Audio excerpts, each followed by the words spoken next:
session d'information sur A30 Télévision. Messieurs et dames, bienvenue à vous. D'abord les titres.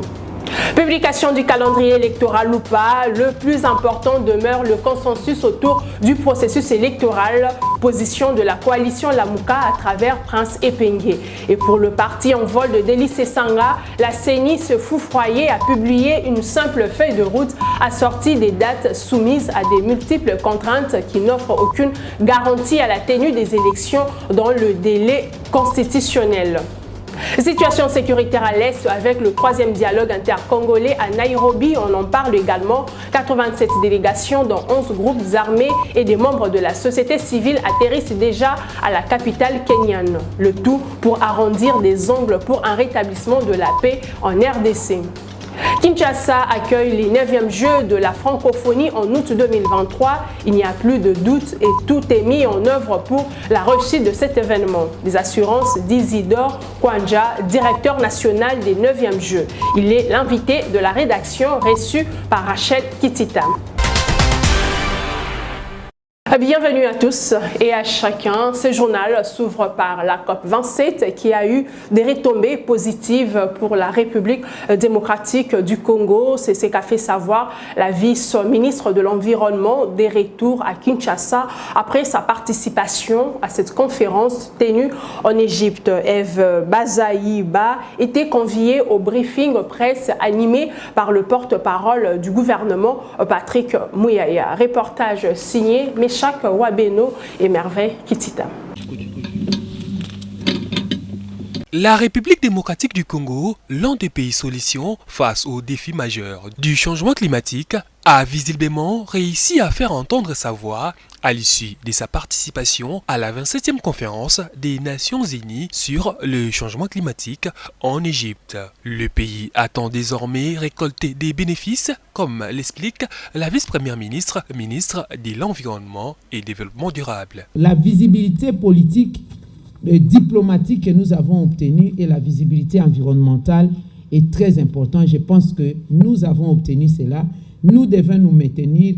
Maintenant, il s'agit de récolter les dividendes en termes des espèces sonnantes et trébuchantes, en termes de financement de nos projets. Et nous sommes déjà dans ces pipelines. Nous sommes dans la bonne voie. Ce n'est pas à moi de le dire. Je crois que vous suivez les réseaux sociaux, vous suivez les médias internationaux, comment la RDC est au centre des préoccupations mondiales en termes du climat, ce qui n'était pas avant.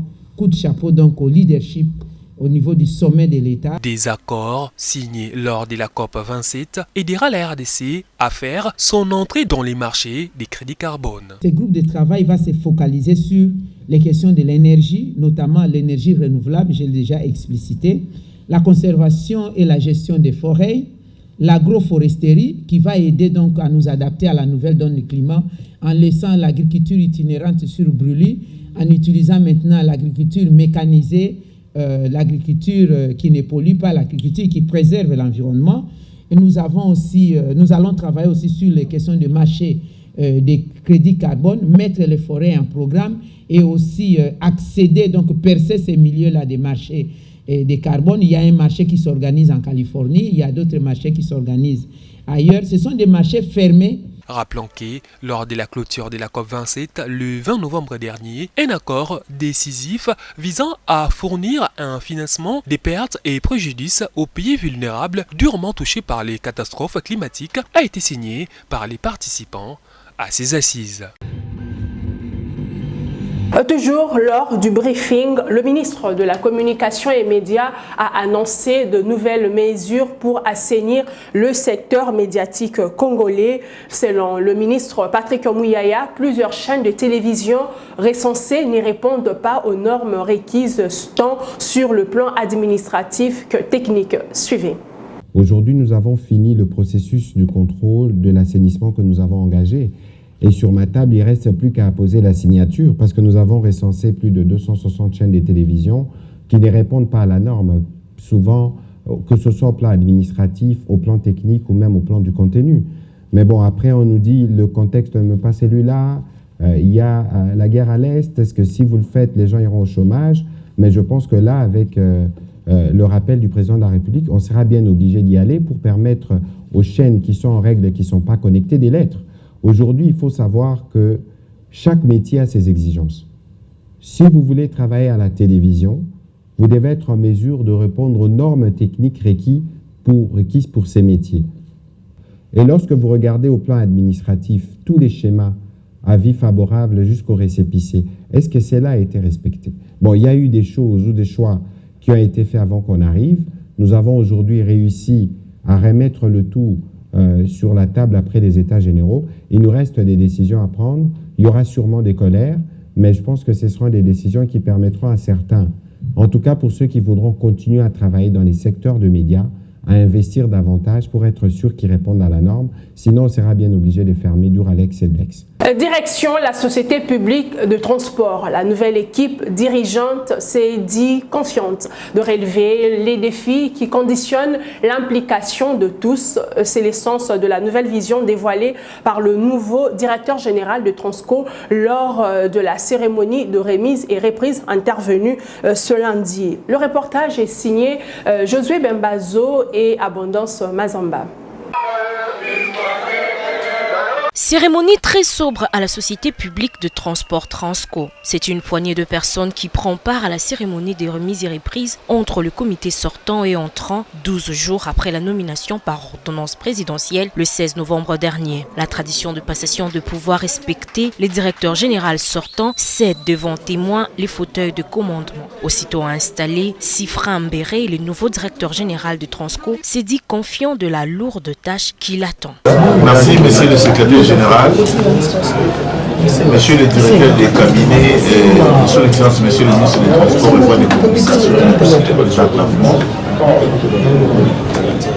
monsieur le directeur général, monsieur le PCA, agent et cadre de Transco. Je pas grand-chose. J'ai suivi minutieusement les discours du directeur général. Conformément au texte qui organise ou qui a créé la société Transco, il m'est demandé d'assister les directeurs généraux dans ses fonctions. Je lui assure mon assistance jusqu'à la fin de notre mandat. Chief Chipamba, directeur général sortant, s'en va avec un sentiment du travail bien fait. C'est une nouvelle ère qui commence pour cette entreprise au cœur de plusieurs rebondissements, notamment la question de l'intérim longtemps assumé. Les personnels qui saluent l'avènement de l'équipe Sifra Mbéré attendent le voir en œuvre. Je le disais dans les titres, majorité, opposition, société civile, toutes veulent aller aux élections, même si le calendrier publié par la Commission électorale nationale indépendante est un pas franchi.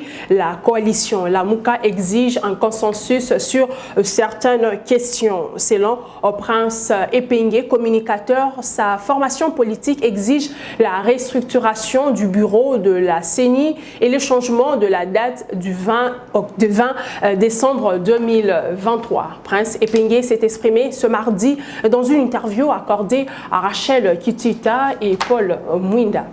Le 20 décembre 2023, ça sera le jour de l'organisation des scrutins directs du président de la République. À l'opposition, le calendrier électoral publié par la Commission électorale nationale indépendante ne reflète pas la transparence électorale. La coalition La MOUCA, qui s'est dit prête d'y aller, exige des modifications. La question du bureau de la CENI. Aujourd'hui, le bureau de la CENI est composé exclusivement des délégués de l'Union sacrée. Comment voulez-vous qu'on ait une compétition avec un bureau où une partie prenante s'est arrogé tous les délégués? Deuxièmement, il faut que, par exemple, l'organisation des élections, des 4 élections, le même jour, soit discutée. C'est base de quoi Kadima a décidé des Congolais de l'étranger qui doivent voter et ceux-là qui ne doivent pas voter. C'est base de quels critères Kadima a choisi la France, la Belgique, l'Afrique du Sud, les États-Unis. Pour Prince Epengue, il ne fait l'ombre d'aucun doute que sa plateforme politique remportera la présidentielle de 2023. nous sommes prêts d'aller aux élections. Félix a un bilan largement négatif. Le président d'Allemagne d'Afrique a échoué lamentablement. Il nous a laissé dans les Congo de Kabila. Lui, il est allé en Allemagne d'Afrique. Et les Congolais veulent effectivement avoir le changement. Et en 2023, croyez-moi, les changements, comme Félix avait prophétisé, ça sera Martin Fayulu. C'est le 20 décembre 2023 et que les Congolais seront appelés aux urnes pour élire un nouveau président de la République, des nouveaux députés nationaux ainsi que des nouveaux députés provinciaux.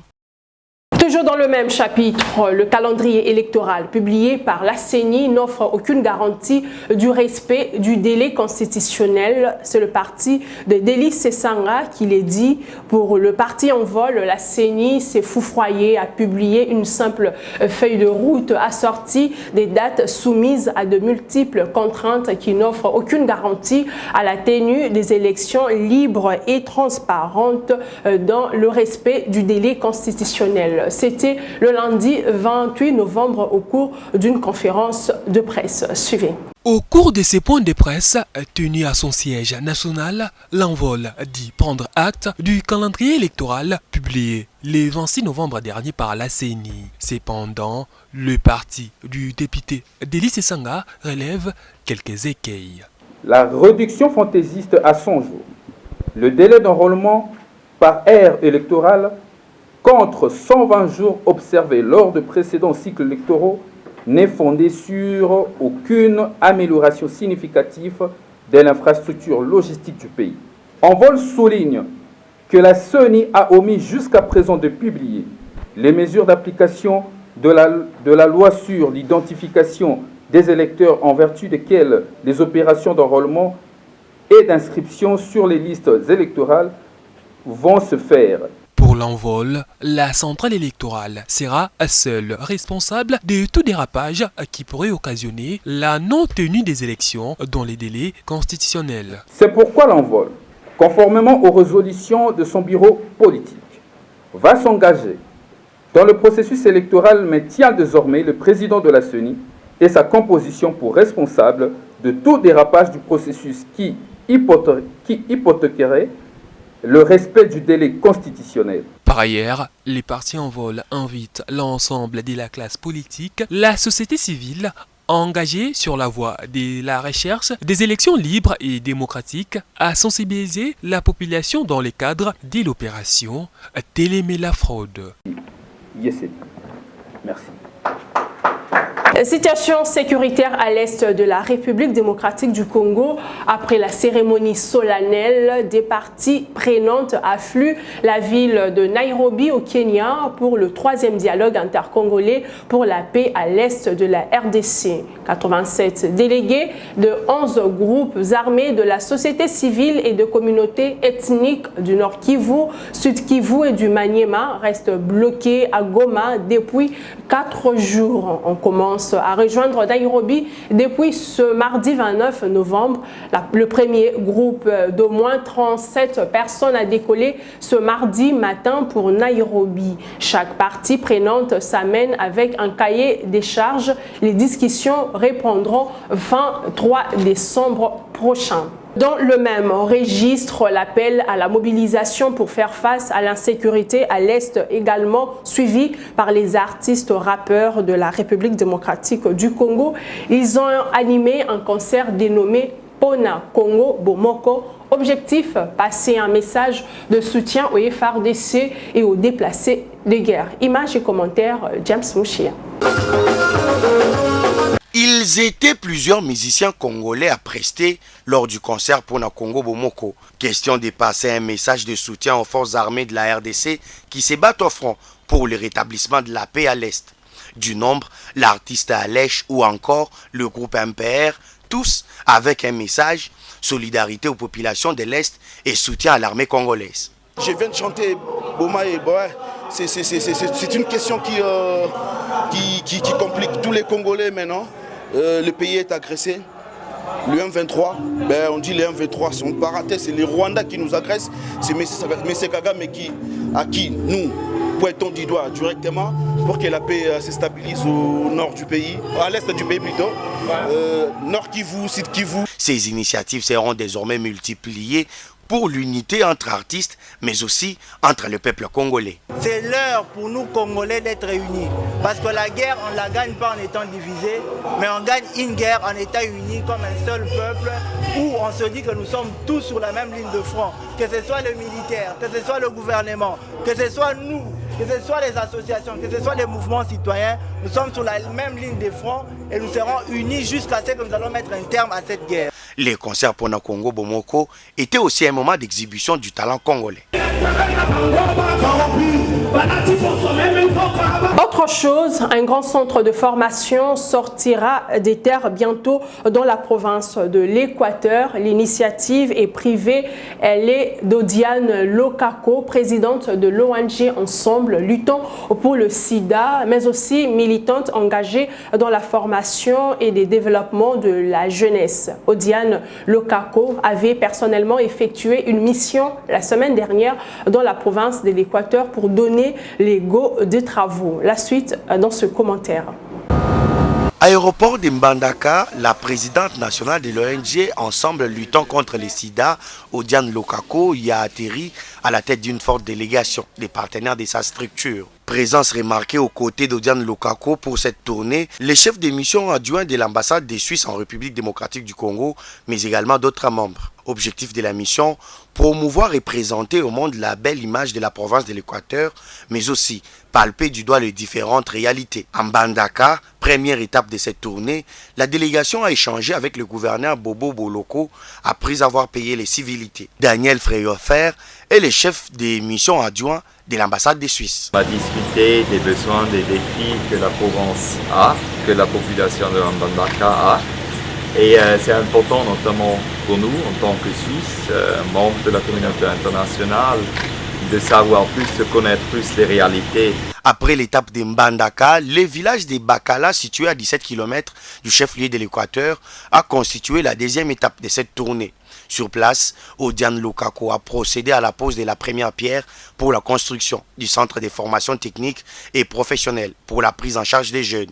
Et dans cette mission-là, le premier partenariat que nous avons, c'est déjà de faire une école technique. Faire une formation technique, ça leur permet directement de travailler et d'avoir du travail. Nous avons les poissons du fleuve Congo qui sont des poissons bio qui vont permettre aux gens de bien manger. Si les jeunes de Mbandaka peuvent déjà bien travailler le bois et le vendre, parce que le bois de l'Équateur, ce sont des bois rares, ça donne un point ajouté pour cette jeunesse-là. Lors de cette tournée, la délégation de l'ONG ELCOS, Ensemble luttant contre les sida, a échangé avec la communauté des Pygmées.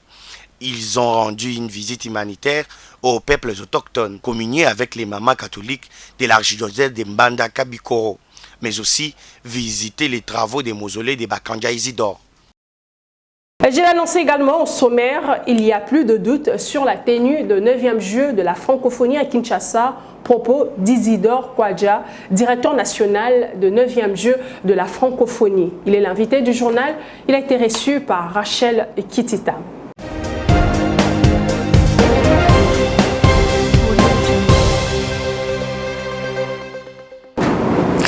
Mesdames et messieurs, bonsoir. La République démocratique du Congo sera la capitale mondiale de la francophonie du 26 juillet au 6 août 2023.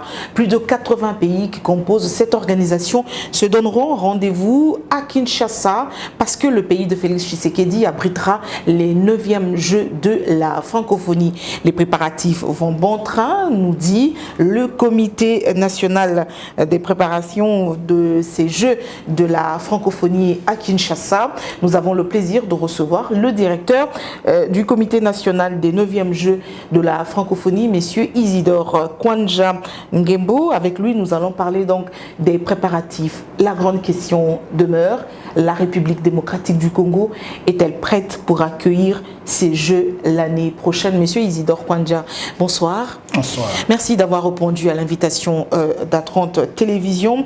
Alors, est-ce que vous allez bien? Nous allons bien. Les Jeux de la francophonie, c'est un événement important. D'abord pour l'Organisation internationale de la francophonie, mais également pour la République démocratique du Congo qui a accepté d'organiser cette édition. Et donc nous travaillons fort, bien que nous avons ICG dans des conditions difficiles, parce qu'il faut dire que nous avions ICG dans un pays qui n'avait pas suffisamment d'infrastructures sportives. Mais c'était une opportunité pour nous, pour que le gouvernement puisse investir des moyens importants pour justement construire les infrastructures qui seront un legs important pour la jeunesse congolaise. Et donc quand la République démocratique du Congo se propose d'organiser les Jeux, nous n'étions pas encore prêts. Disons, le pays n'était pas encore prêt sur le plan infrastructure le pays était pour prêt. Accueillir cette grand-messe sportive. Oui, en fait, ce qui s'est passé, c'est que lorsque nous avons présenté la candidature, il y a une délégation qui est venue à Kinshasa pour voir quelles sont les infrastructures que le pays a pour organiser un tel événement. Parce que les Jeux de la francophonie, c'est la culture, c'est le sport.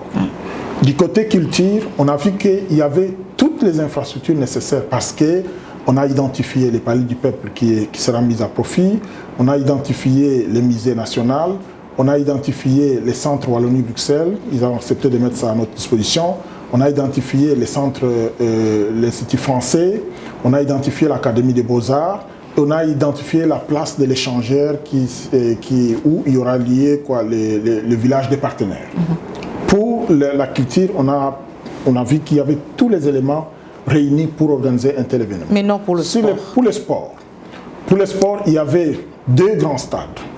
Le stade des Martyrs, qui est un grand stade au niveau africain, qui pouvait accueillir aussi bien le football que l'athlétisme, mais aussi les événements comme la cérémonie d'ouverture et la cérémonie de clôture. Mais en plus de ça, il y avait le stade Tata Raphaël, qui date de longtemps, qui est un stade mythique, parce que c'est là où il y a eu les combats de boxe Georges Foreman et Mohamed Ali. Et c'était une opportunité de réhabiliter ces stades. Et autour de ces deux stades, le président de la République a pensé qu'on peut construire les infrastructures sportives, notamment pour le basketball, notamment pour le judo, notamment pour le tennis de table, notamment pour la lutte africaine et la lutte libre. Donc, et c'est ça que nous avons commencé à faire, à construire ces infrastructures qui sont autour du stade des Martyrs et autour du stade Tata Raphaël. Nous avons commencé. L'équipe que vous avez remplacée.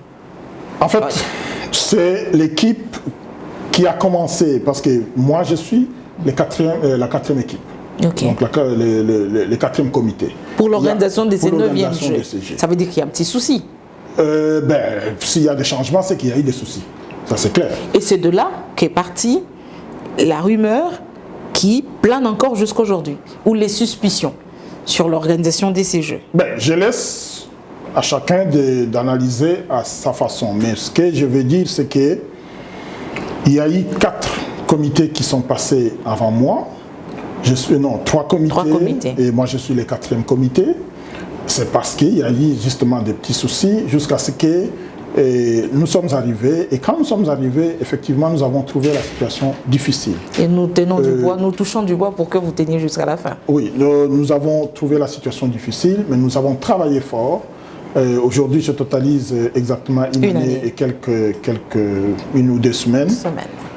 Mais on a trouvé la situation difficile, mais on a fait les efforts nécessaires pour relever la situation. C'était quoi cette difficulté que vous avez trouvée? La difficulté que j'ai trouvée, c'est que d'abord, je suis arrivé et j'ai trouvé un comité qui n'avait pas de budget. Il n'y avait pas un budget pour les Jeux de la francophonie. Il y avait juste donc, tous les ministères concernés qui pouvaient donner une contribution, notamment les ministères des Sports qui donnaient le gros du budget de tous les comités qui sont passés avant moi. Mais il n'y avait pas un budget comme ça destiné au Jeux de la francophonie. Ça, c'était un.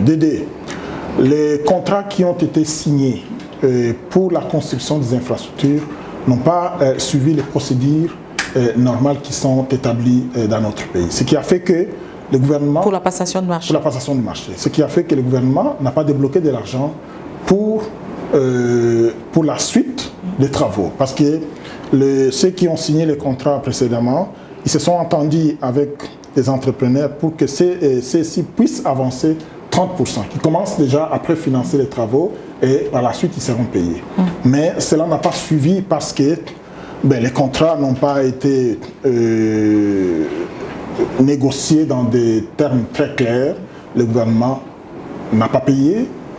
On s'est retrouvé dans une situation où il y avait même des rumeurs de malversations financières, des choses comme ça, jusqu'au point où on a mis cette équipe de côté, puis on a mis en place une nouvelle équipe. Et nous, quand nous sommes arrivés, on a fait des efforts pour avoir le budget, on a fait des efforts pour que les entreprises puissent être payées et qu'ils reprennent le travail. Et ce budget, il est d'ordre de combien? Ce budget, initialement, lorsque nous avons accepté d'organiser les Jeux, le budget que la République démocratique du Congo avait présenté à l'OIF était de 48 millions de dollars. 48 millions de dollars. Et en ce moment-là, c'était avant la Covid.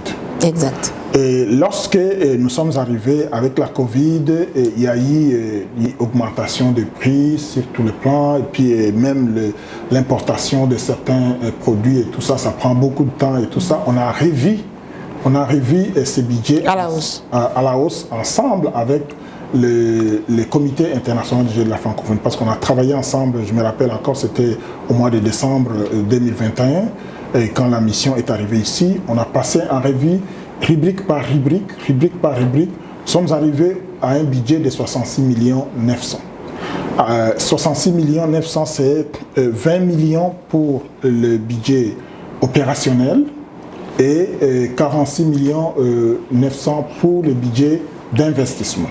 Donc tout ce qu'il y a comme investissement, c'est notamment l'achat des ambulances, tout ce que nous allons acheter comme du matériel sportif, du matériel scénique, qui sont des matériels ou des appareils ou des engins ou des véhicules qui vont rester pour le pays. Donc ce n'est pas de l'argent jeté, ce sont des investissements que nous faisons pour notre pays. Et donc vous disponibilisez de ce budget? Je ne veux pas dire que je disponibilise de l'ensemble du budget. Non, jusqu'aujourd'hui, nous avons reçu 30 millions de dollars qu'on a mis à notre disposition. À peu près 48%. Presque 48%. Nous avons soumis notre plan de décaissement pour le 3e trimestre parce que le principe c'était qu'on nous verse par trimestre. Par trimestre, nous faisons le budget, nous disons tel trimestre, nous allons acheter ceci, nous allons acheter cela, nous avons besoin de temps, on met à notre disposition. Et là, nous attendons pour le 3e trimestre, qui est essentiel, notamment pour que nous puissions signer des contrats, notamment pour les assurances, notamment pour l'achat des ambulances, notamment pour l'hébergement de toutes les personnes que nous allons inviter, parce que nous allons inviter autour de plus de 500 personnes, dont notamment les arbitres, les journalistes, les juges de touche et tout ce monde-là, que nous devons loger. Et donc nous avons la responsabilité, à partir de maintenant, de faire déjà des réservations pour que ces personnes qui seront ici soient logées dans les meilleures conditions. Alors, donc, monsieur Kwanja, oui.